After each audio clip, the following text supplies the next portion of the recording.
நிலவை வைத்தவன் யாரு? கையோடு சிக்காமல் காற்றை வைத்தவன் யாரு?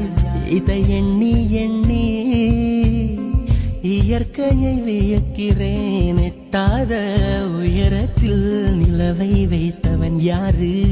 பெண்ணே பெண்ணே,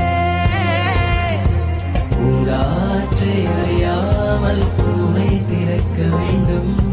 பூக்கூட அறியாமல் தேனை ருசிக்க வேண்டும். ஆட உலகை ரசிக்க வேண்டும். நானும் போன்ற பெண்ணோடு